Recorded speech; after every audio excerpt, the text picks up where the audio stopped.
Agora é o momento do quadro Doutor Informação. O Felipe já está aqui com a gente, sempre todas as terças, tirando vários mitos, explicando pra gente, tirando dúvidas. Se você sempre tem dúvidas, você pode enviar pra gente através das nossas redes sociais. É só entrar lá no @BandMulherParaná no Facebook, no Instagram, ou mandar mensagem pra gente através do Facebook. Tudo bem com você, doutor? Tudo ótimo.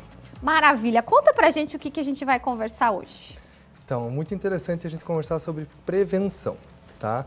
Por que a gente escolheu esse tema, né? Na verdade, foi até antes dessa notícia trágica que a gente teve agora há pouco tempo, porque a pessoa, quando pensa em prevenção, normalmente pensa o quê?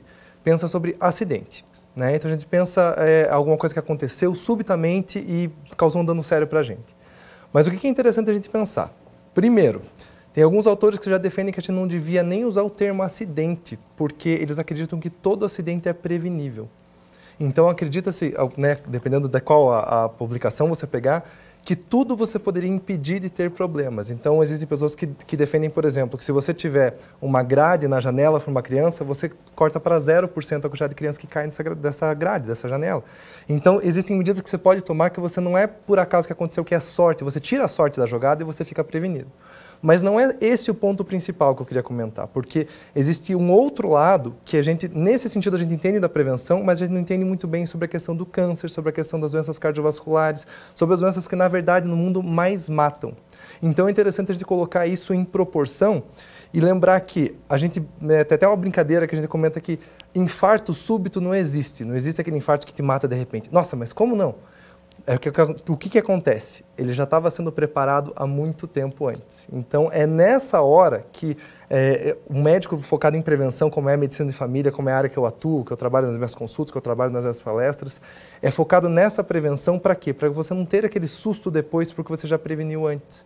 E a mesma coisa com o câncer, sabe? Se você for pegar dados, principalmente do Ministério da Saúde aqui local, que estão em conformidade com a Organização Mundial da Saúde, você descobre que dos cânceres, até 50% são preveníveis.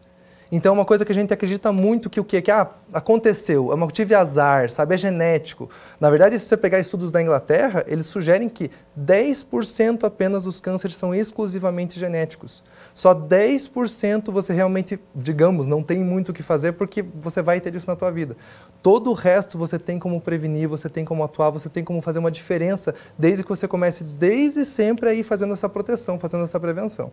E, doutor, você falando em proteção, prevenção, claro, a gente sempre traz dicas aqui falando sobre saúde, todo mundo sabe que tem que ir no médico regularmente, a gente sempre puxa a orelha aqui, eu tenho certeza que muitos de vocês que acompanham sabem que a gente sempre fala assim, mas, doutor, quando a gente fala de prevenção, quais tipos de prevenção são os principais? Para quem está acompanhando, está assistindo o programa, assiste todas as terças, Doutor Informação, falando dos benefícios, claro, de ter uma saúde um pouco mais saudável. Isso é o principal. Isso, a gente focar um pouquinho mais nisso e lembrar que isso tem que ser a nossa prioridade, né?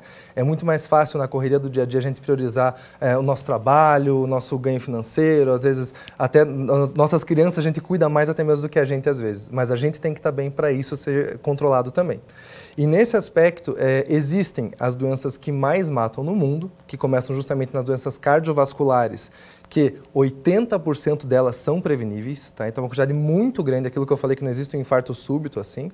E em segundo lugar, os cânceres. Então é nisso que a gente tem que focar mais. Só que, o que é interessante que a gente na medicina de família foca bastante? A gente pega os teus aspectos, a gente foca muito na pessoa. Então, você vai ter um determinado grupo que a gente precisa, né, de grupo de doenças que a gente precisa cuidar um pouquinho mais, sendo que outra pessoa que a gente conversa vai ter um outro risco maior. Porque isso leva em consideração a tua história familiar, como é que é o teu trabalho, como é que é o teu dia a dia, o que você faz de risco, por exemplo, se é uma pessoa que fuma ou não, se é uma pessoa sedentária ou não, o tipo de alimentação que essa pessoa tem. Então, para essas pessoas diferentes, você vai ter planejamentos de prevenção diferentes. E em etapas da vida, você vai tendo planejamentos diferentes também. Então, na infância, você tem muito mais acidentes, né? Você tem, por exemplo, os acidentes com água acontecem, infelizmente, ainda em grande quantidade na infância, principalmente dentro de casa. Então, é uma coisa que a gente tem que lembrar com essa criança, falar para os familiares. Depois, os acidentes mais automobilísticos, principalmente com homens mais jovens. Depois, você já tem que começar essa prevenção do câncer, da doença cardiovascular. E você tem que ir focando naquilo que é mais importante para aquela pessoa. Então, fazer um atendimento bem individualizado, bem focado naquela situação e naquele histórico daquela pessoa. Tá vendo só? E o doutor Felipe sempre aqui com a gente falando disso, a gente fala de prevenção. Claro, a prevenção vem desde pequenininho, a gente ensinando os pequenos. A gente já continua conversando com o doutor Felipe, inclusive já coloca pra gente aí no ponto pra gente mostrar uma matéria, inclusive pro doutor Felipe comentar, que é falando de acidentes domésticos. E eu vou voltar a conversar com o doutor Felipe, mas antes, doutor, quero mostrar para você e, claro, para todos vocês, a gente acompanhar juntos uma matéria bem importante falando sobre os acidentes domésticos e como a gente pode evitar eles. Pode rodar. Todo mundo está sujeito a cair em qualquer lugar e a qualquer momento, mas com o passar dos anos esse perigo se torna um grande risco à saúde. A dona Regina tem 89 anos e sabe bem o que é isso. Ela já sofreu uma queda e hoje tem atenção redobrada para não se machucar de novo. Eu levantei para ir no banheiro. Levantei, quando eu voltei, eu não sei se eu escorreguei porque eu fui me segurar na outra cama do outro lado, que eu pus a mão, o colchão afundou e eu caí. De acordo com dados divulgados pela Sociedade Brasileira de Geriatria e Gerontologia, cerca de 30% dos idosos já sofreram alguma queda. Desse número, 50% ficaram com alguma sequela relacionada à mobilidade. O agravante é que a maior parte desses casos acontece dentro de casa. Tenho rampa da porta da cozinha para a garagem, eu tenho rampa e não tenho tapete nenhum. Tenho esses... Não sei como é que a gente diz. Barra de apoio? É, eu tenho no banheiro, tenho na descida da escada, que tem 2 degraus, eu tenho de um lado para me segurar. Tenho uma bengala, que eu não uso. Me cuido bastante. Se eu cair é mais difícil. É difícil de cair, não é, mas todo mundo cai, né? Mas... eu me cuido. Pensando no bem-estar dos idosos, a arquitetura vem literalmente abrindo caminhos para prevenir acidentes. Vários ambientes podem ser projetados para ajudar os idosos a se movimentarem melhor dentro de casa e com mais segurança. Foram pensadas coisas para as pessoas que já têm dificuldade ou que podem vir ter dificuldade por conta da idade. Então a gente tem bastante luz, é um espaço bem iluminado, porque a pessoa que vai tendo mais dificuldade precisa ter espaço iluminado mesmo para poder trabalhar, principalmente na área da cozinha. A gente tem bastante área de circulação, então uma pessoa que precisa de um andador, que precisa de uma cadeira de roda, consegue circular pelo espaço inteiro. E a gente trabalhou com um piso que também não dificulta isso, tanto é um piso que não vai deixar a pessoa escorregar com facilidade, ele é um piso de porcelanato natural, como na área do tapete, a gente fez um tapete que é um tapete no próprio piso, então não tem a diferença de altura que pode acabar fazendo com que a pessoa esbarre ali e caia, tenha algum tropeço. Mas além disso, uma outra coisa que a gente também colocou aqui no espaço é ter barras de apoio. Se tem algum espaço que é um pouco mais difícil de se levantar, ou em banheiro principalmente, né, você colocar uma barra de apoio para eles facilita bastante a vida também.